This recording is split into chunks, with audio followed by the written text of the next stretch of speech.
ముంబై నటి ఎపిసోడ్ ఇప్పుడు బెజవాడని షేక్ చేస్తోంది.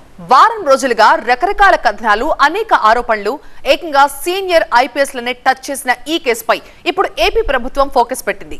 ఈ కేసు రాజకీయంగానూ దుమారం రేపుతోంది.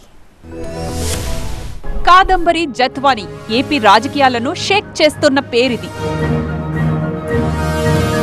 కృష్ణా జిల్లా పరిషత్ మాజీ చైర్మన్ నాగేశ్వరరావు కుమారుడు విద్యాసాగర్ కొన్నేళ్ల క్రితం హైదరాబాద్ లో ఓ పెళ్లికి వెళ్లారు. అక్కడ ముంబైకి చెందిన క్యారెక్టర్ ఆర్టిస్ట్ కాదంబరి జత్వానితో పరిచయం ఏర్పడింది.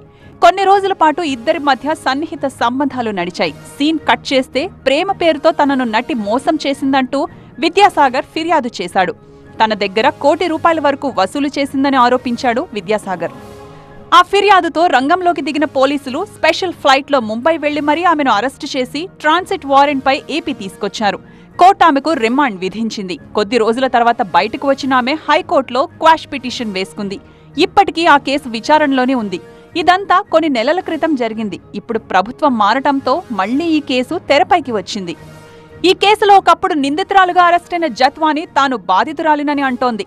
అధికారాన్ని అడ్డం పెట్టుకుని తనను అన్యాయంగా అరెస్టు చేశారని, తనతో పాటు తన కుటుంబ సభ్యులను కూడా చిత్రహింసలకు గురి చేశారని ఆమె ఆరోపిస్తోంది.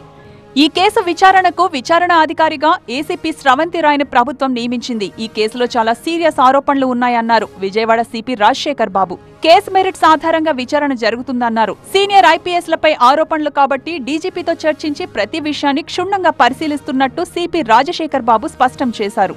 కొన్ని మీడియా కథనాల్లో there are serious allegations against senior IPS officers. So అది కూడా డీజీ గారితో డిస్కస్ చేసి, ఎందుకంటే సీనియర్ ఐపీఎస్ ఆఫీసర్స్ మీద అలిగేషన్స్ ఉన్నాయి కాబట్టి డీజీ గారితో డిస్కస్ చేసి ఎలా ముందుకు పోవాలనేది ఆలోచిస్తాం. మరోవైపు ఈ కేసు పొలిటికల్ టర్న్ తీసుకుంది. ఈ కేసు వెనుక ఎవరున్నా బయటకు లాగుతామని ప్రభుత్వ వర్గాలు చెబుతున్నాయి.